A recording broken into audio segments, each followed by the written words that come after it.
भाजपा प्रदेश अध्यक्ष सांसद दीपक प्रकाश ने सत्ता के संरक्षण में राजधानी में जमीन लूट की घटना का जिक्र करते हुए कहा कि यह सरकार बिचौलियों की सरकार है।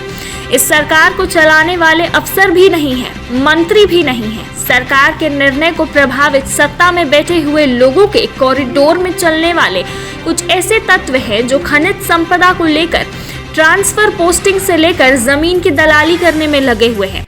जमीन के दलाली के अलावा अवैध कब्जा करने का भी काम सत्ता में बैठे हुए लोग कर रहे हैं। सत्ता में शामिल लोग प्रत्यक्ष अप्रत्यक्ष रूप से राजधानी में एकड़ के एकड़ जमीन पर चील की तरह दृष्टि लगाकर अवैध कब्जा करने में लगे हुए हैं। दीपक प्रकाश ने कहा कि राजधानी बनने के बाद यहाँ की जमीन की दर में काफी बढ़ोतरी हुई है। जमीन का अभाव हुआ है, इसलिए इसकी कीमतों में बढ़ोतरी हुई है।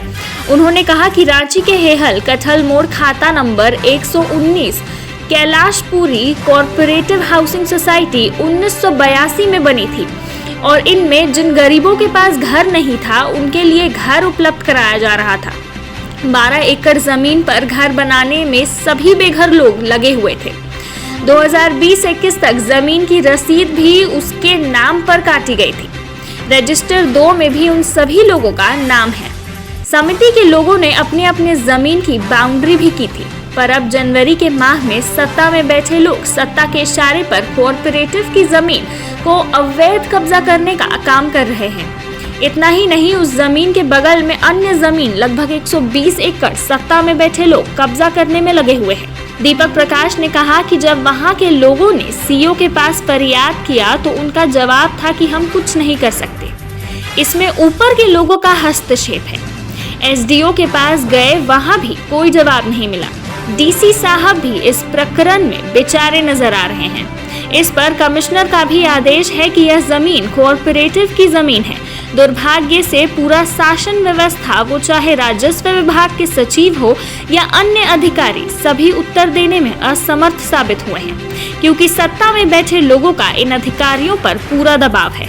ये सत्ता में बैठे लोगों की नजर इसके अलावा 120 एकड़ जमीन पर भी है।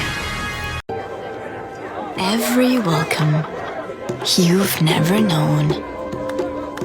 Welcome to a journey you've never imagined. Welcome to Arabia, Saudi. 2 गड्ढों वाले शौचालय के बारे में सुना है? हाँ? नहीं सुना? आइए समझाते हैं। देखिए, 2 गड्ढा बनाइए। पहले वाला जब मल से भर जाएगा ना तो ये चालू हो जाएगा और साल भर के अंदर इसके अंदर जो मल है ये खाद बन जाएगा, इसे खाली कर दीजिए। इसी तरह शौचालय जो है वो आजीवन चलता रहे, न बीमारी फैलेगी न बदबू। और पैसे? अरे वो सेप्टिक टैंक से कई गुना सस्ता। हाँ, क्या समझे? शौचालय 2 गड्ढों वाला ही बनवाना।